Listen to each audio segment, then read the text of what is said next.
ॐ विश्वानि देव सवितर्तुरितानि परासुव यद्भद्रं तन्न आसुव। ॐ शांति शांति शांति। प्रिय सज्जनों, हम निरंतर मंत्रों का स्वाध्याय कर रहे हैं। उसी क्रम में आज हम आचार्य का क्या स्वरूप होता है उसके संदर्भ में हम चर्चा करेंगे। आचार्य के 5 स्वरूपों का वर्णन, पंचविध स्वरूपों का वर्णन इस मंत्र में दिया है, जिसमें प्रथम मृत्यु हो। आचार्य को मृत्यु बताया। आचार्यो मृत्यु हो, आचार्यो वरुणः, और दूसरा स्वरूप वरुण सोम, और तीसरा सोम बताया। औषधयः, और चौथा औषधि, और अंत में पयः रूप को बताया। यह 5 स्वरूप को, यह पंचविध स्वरूपों को जो स्वीकार करता है उसे ही आचार्य अपने जीवन से, अपने जीवन के प्रेम से, अपने जीवन के सद ग्रंथों से उसे पूरित करता है। तै इदम स्वराभितम, क्योंकि इसीलिए वह, अर्थात ब्रह्मचारी के लिए ही वह स्वः सुख का आभृतम आहरण करता है। वस्तुतः मृत्यु का हम जन सामान्य केवल इतना ही अर्थ जानते हैं। प्राण जब पृथक हो जाता है तो मृत्यु स्वरूप आ जाता है। मृत्यु का वह स्वरूप जन सामान्य जानते हैं उसे। लेकिन यहाँ पे जो मृत्यु का अर्थ बताया वह भिन्न प्रकार से बताया है। आचार्यो मृत्युर्वरुणः, आचार्य मृत्यु है। प्रथम स्वरूप बताए मृत्यु हो। मृत्यु का अर्थ होता है मारेतीति सतः, जो हमें मार कर दूसरे जन्म का, दूसरा जीवन प्रदान करता है, वह मृत्यु का स्वरूप है। आचार्य मृत्यु हो कैसे है? शिष्य जब अपने गुरु के पास अध्ययन के लिए जब पहुंचता है तो जो आचार्य का स्वरूप शिष्य के समक्ष उपस्थित होता है वह स्वरूप प्रथम मृत्यु होता है। मृत्यु का अंतिम अर्थ है कि अपने आचार्य के आज्ञाओं के समक्ष अपनी समस्त इच्छाओं को, अपनी समस्त ऐषणाओं को, अपनी समस्त जो आग्रहों को छोड़ देना, समर्पित कर देना। अपने लिए, अपने स्वार्थ के लिए कुछ भी बचा कर नहीं रखना, यही शिष्य का मरना है और आचार्य का मृत्यु स्वरूप है। जब शिष्य मन, वचन और कर्म से अपने आग्रहों को, अपने ऐषणाओं को पूर्ण रूप से समर्पण कर देता है, तब वह आचार्य उसके सभी पूर्वाग्रह, गलत संस्कारों को खत्म करके, मार करके नया जीवन प्रदान करता है। यही आचार्य का मृत्यु स्वरूप है। और दूसरे बताया कि वरुणः, इसी मृत्यु को हमारी उपनिषदों में नाना प्रकार से, भिन्न प्रकार से वर्णन किया है।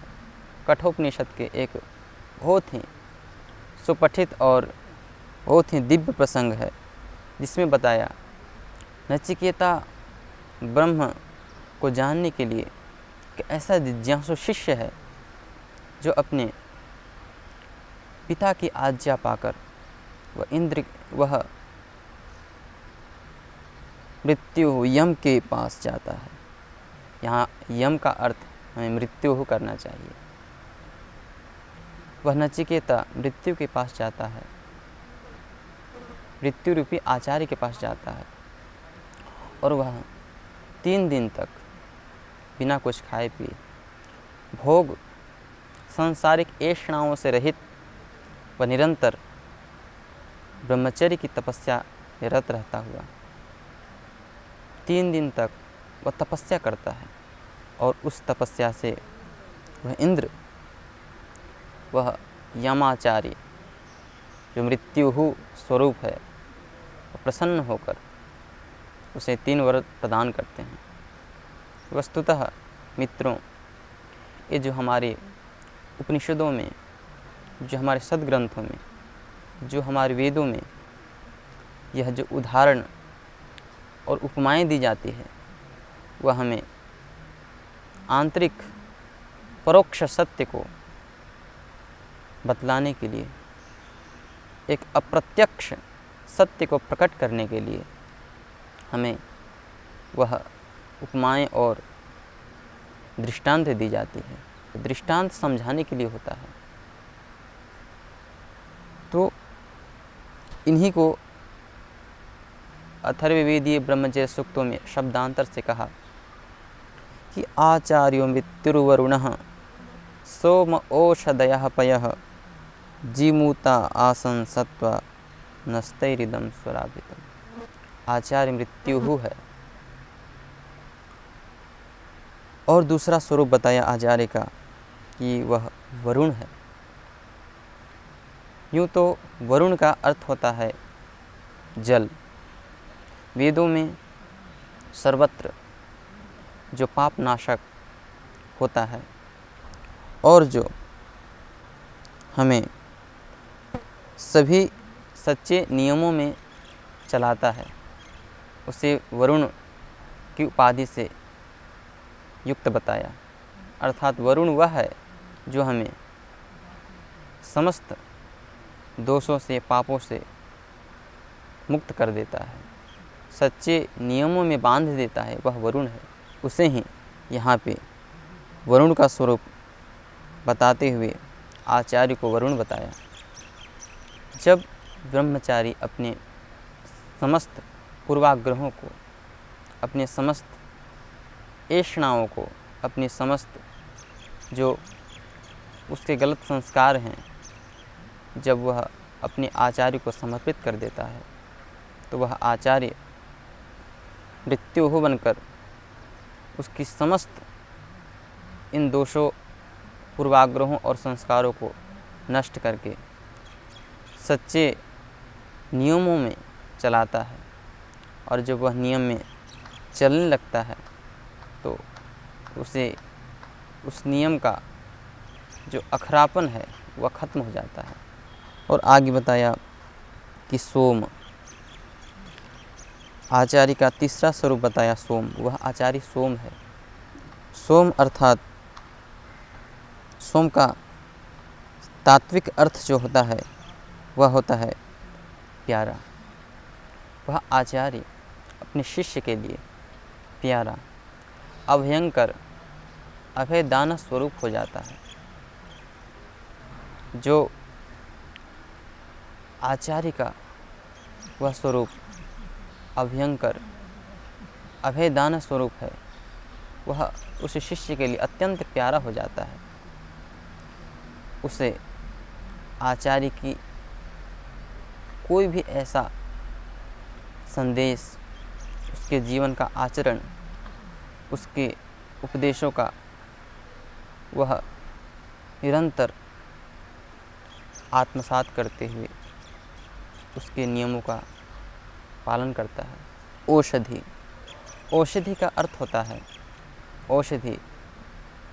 परमपिता परमेश्वर ने समस्त जगत औषधि, वनस्पति और नाना प्रकार के न जाने कितने प्रकार के औषधियों से युक्त किया है। जो औषधि हम मनुष्यों के लिए, हम प्राणी मात्र के लिए या निरंतर अपने दिव्य शक्तियों द्वारा हमें दोषों से, रोगों से मुक्त करता है। औषधि का अर्थ का कि वह रोगों को समन करे, वह रोगों को नष्ट कर दे। तो आचार्य का एक औषधि भी चौथा स्वरूप है। जब आचार्य द्वारा प्रदत्त नियमों को ब्रह्मचारी मन, वचन और कर्म से निरंतर पालन करते चला जाता है तो वह अपने समस्त दुख, पीड़ा, दोष से मुक्त हो जाता है। जिस प्रकार औषधियाँ रोगों को नष्ट कर देती है, उसी प्रकार आचार्य भी औषधि बनकर अपने शिष्य के समस्त दुख, पीड़ा और समस्याओं का समाधान कर देता है। पयः जो बताया वह पांचवा स्वरूप है। आचार्य का पांचवा स्वरूप पयः बताया, माता स्वरूप। जिस प्रकार माता अपने बच्चे का निरंतर देखभाल करती है, वह एक क्षण के लिए अपने पुत्र के समस्याओं को, दुख को देखना नहीं चाहती। वह निरंतर अपने पुत्रों के दुख को देखते हुए उसी में उसका मन लगा रहता है। उसी प्रकार आचार्य भी अपने शिष्य के लिए जो भी कुछ कर सकता है, जो भी कुछ करता है, वह अपने शिष्य के लिए ही करता है। जो पयः स्वरूप है वह पांचवा स्वरूप, जब चार स्वरूप उस ब्रह्मचारी में उतर जाता है तो वह पांचवा स्वरूप आचार्य का समीप आता है और वह एक नया जीवन प्राप्त करता है। आचार्य हमेशा उस शिष्य के लिए सर्वदा उसके जीवन में रस बरसाने वाले होते हैं। हम देखते हैं कि मंत्र के उत्तरार्ध में कहा, सत्वानः जिमुता आसन तै इदम स्वराभृतम, अर्थात जिमुतः मेघ, अर्थात आचार्य का यह पांचवा स्वरूप जब शिष्य आत्मसात कर लेता है, अपने जीवन में धारण कर लेता है, तो वह आचार्य के इतने अत्यंत समीप आ जाता है कि आचार्य के जो भी गुण, धर्म और स्वभाव हैं, वह स्वतः ही उस शिष्य के अंतःकरण में, उस शिष्य के हृदय में हृदयांकित हो जाती है। तो हमने देखा कि कैसे आचार्य अपने शिष्य को निरंतर अपने प्रेम, अपने करुणा, अपने वात्सल्य द्वारा निरंतर आपूरित कर रहा है। अब हम आगे दूसरे मंत्रों में देखेंगे कि ब्रह्मचारी और शिष्य के बीच में क्या संबंध है। अमाघृतं कृणुते केवलम आचार्यो भूत्वा वरुणो यद्ददैच्छत् प्रजापतौ तद्ब्रह्मचारी प्रायच्छत् स्वान्मित्रो अध्यात्मनः। आचार्य अमा ब्रह्मचारी के साथ एक होकर केवलम घृतम, जब आचार्य और ब्रह्मचारी आपस में उनकी घनिष्ठता हो जाती है तो एक तेजक प्रवाह, एक तेजक घृत उत्पन्न होता है। और वह कैसा घृत होता है उसका वर्णन हम आगे देख रहे हैं कि प्रजापति, वह प्रजापति के लिए यत्तत् जो जो इच्छा करता है, वह मित्रः ब्रह्मचारी, और ब्रह्मचारी मित्र बनकर अपने आचार्यों के संपूर्ण आज्ञाओं का, संपूर्ण उद्देश्यों का क्या करता है, प्रायच्छत् दे देता है, निर्वहन करता है।